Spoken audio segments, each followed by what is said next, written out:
Episode की शुरुआत एक खतरनाक हादसे से होती है। जनरेटर से निकलने वाला गर्म लिक्विड अचानक प्रथम पर गिर जाता है, जिससे उसकी त्वचा जल जाती है और उसे तेज रैशेज हो जाते हैं। हालत बिगड़ने पर तुरंत डॉक्टर को बुलाया जाता है।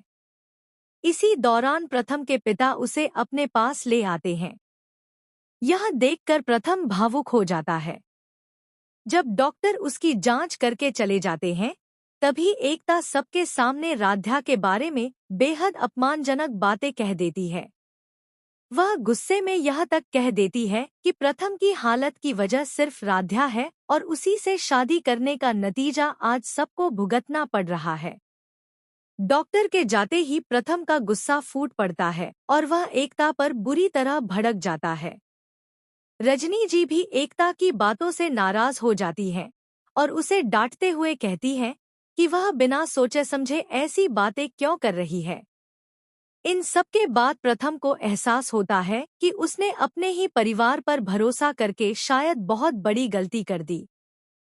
गुस्से और पछतावे में वह सीधे राध्या के पास चला जाता है और उससे माफी मांगता है। लेकिन राध्या उससे नाराज ही नहीं होती, इसलिए माफी की कोई जरूरत नहीं होती।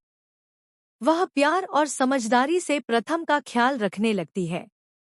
धीरे धीरे दोनों के बीच की दूरी कम होने लगती है और उनके रिश्ते में फिर से प्यार बढ़ने लगता है। दूसरी तरफ राध्या और प्रथम की बढ़ती नजदीकियां देखकर निहारिका के मन में जलन पैदा होने लगती है। वह फिर से एकता को भड़काने की कोशिश करती है ताकि घर में नया झगड़ा खड़ा हो सके। लेकिन अब रजनी जी को कुछ गड़बड़ महसूस होने लगता है। उन्हें लगता है कि घर में हो रही इन सारी परेशानियों के पीछे किसी की सोची समझी साजिश छिपी हुई है। सच जानने के लिए रजनी जी चुपचाप सब पर नजर रखने लगती हैं। जांच पड़ताल के दौरान उन्हें धीरे धीरे यह एहसास होने लगता है कि इन सब के पीछे निहारिका का हाथ हो सकता है। उसी रात जब घर में हर कोई सोने की तैयारी कर रहा होता है, तभी दादी और निहारिका चुपके से एक नई चाल चलती हैं। उन्हें अच्छी तरह पता होता है कि प्रथम को गर्मी बिल्कुल सहन नहीं होती। इसी कमजोरी का फायदा उठाने के लिए वे पिता उसे सहारा देकर अपने पास ले आते हैं। पिता का यह स्नेह देखकर प्रथम भावुक हो जाता है। डॉक्टर जांच करके जैसे ही वहां से जाते हैं, घर का माहौल अचानक तनाव से भर जाता है।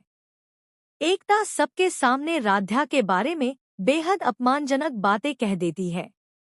गुस्से में वह यह तक कह देती है कि आज जो कुछ भी प्रथम के साथ हुआ है, उसकी जिम्मेदार सिर्फ राध्या है। वह ताना मारते हुए कहती है कि राध्या से शादी करने का नतीजा अब पूरे परिवार को भुगतना पड़ रहा है। एकता की ये बातें सुनते ही प्रथम का गुस्सा फूट पड़ता है। वह सबके सामने उस पर बुरी तरह भड़क उठता है। रजनी जी भी एकता की बातों से बेहद नाराज हो जाती हैं और उसे सख्त शब्दों में डांटते हुए कहती हैं कि बिना सोचे समझे किसी पर आरोप लगाना बिल्कुल गलत है। इन सब घटनाओं के बाद प्रथम को गहरा पछतावा होने लगता है। उसे एहसास होता है कि उसने शायद अपने ही परिवार पर भरोसा करके बहुत बड़ी गलती कर दी। पछतावे से भरा हुआ प्रथम सीधे राध्या के पास पहुंचता है और उससे माफी मांगता है। लेकिन राध्या के दिल में उसके लिए कोई गुस्सा नहीं होता। वह शांत स्वर में कहती है कि माफी की कोई जरूरत नहीं है। इसके बाद वह पूरे प्यार और समझदारी के साथ प्रथम का ख्याल रखने लगती है। धीरे धीरे दोनों के बीच की दूरियां कम होने लगती हैं और उनके रिश्ते में फिर से अपनापन और प्यार लौटने लगता है। दूसरी तरफ राध्या और प्रथम की बढ़ती नजदीकियां देखकर निहारिका के मन में जलन की आग भड़क उठती है। वह एक बार फिर एकता को भड़काने की कोशिश करती है ताकि घर में एक नया झगड़ा खड़ा हो सके। लेकिन अब रजनी जी को कुछ अजीब महसूस होने लगता है।